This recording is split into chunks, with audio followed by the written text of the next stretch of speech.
We continue our segment for the children this morning. Bicycle injuries and deaths affect children and young people more often than any other age group. Dr. Scott joins us this morning to discuss the importance of bike helmets.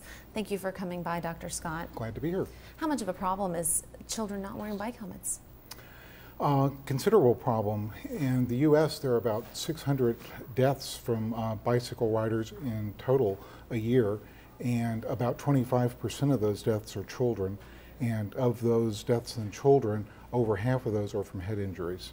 And how preventable, if those people would have been wearing a helmet, would those deaths have been? Very preventable. It's just something we need to be reminded to do. The weather's great now, the kids are out playing, and I've just noticed in my neighborhood alone that probably, like average for the country, more than half of them are not wearing bike helmets. Well, as a kid, this was years ago, but I remember not having a helmet as a kid, and now it's almost imperative with the way, you know, kids ride in the streets and ride on the sidewalks and ride in the parks.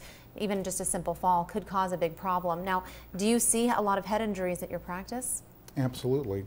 And bikes certainly are a leading cause. They cause a lot of hospital admissions a year from head injuries. Not totally, but to a high degree preventable with proper use of a proper bike helmet. Now, bike helmets can be purchased pretty much, you know, at any Target or Walmart, probably at any bike store as well. Now, parents, this is something that parents really need to encourage. Parents a lot of times maybe didn't wear bike helmets as kids. What is your advice to get parents to really make sure their kids put on those bike helmets?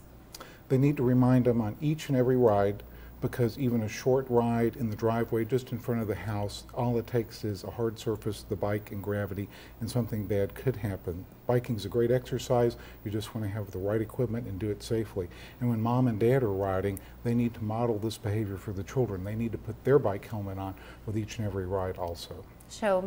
Lead by good example. Absolutely. Now let's talk about head injuries. When you mentioned that a simple bike fall could cause a head injury, are we talking just a simple concussion here, or could this be a long-term thing that if they get a head injury that it could cause long-term damage? Either or. You never know. That's why we want to prevent. Okay. Now, any other safety tips that you would recommend, especially with summer coming around as a pediatrician, other things that you're seeing at your practice that you would recommend besides bike helmets? Well, we could extend this past bikes as far as any type wheeled activity, inline skates, scooters. They should have a proper bike helmet on also. Knee pads, elbow pads, they're important. That's good to prevent too, but head injuries are especially harder to take care of. Very good. Well, thank you for all of your tips, and this is the time of year that you do see a lot of accidents because kids are out playing. So thank you for coming by and giving us this information. Thank you. And if you have any questions for the children, email us. We'd love to hear from you. It's morning@WTVY.com. And remember, you can watch this and past interviews on our web channel, WTVY.com. Just click on For the Children.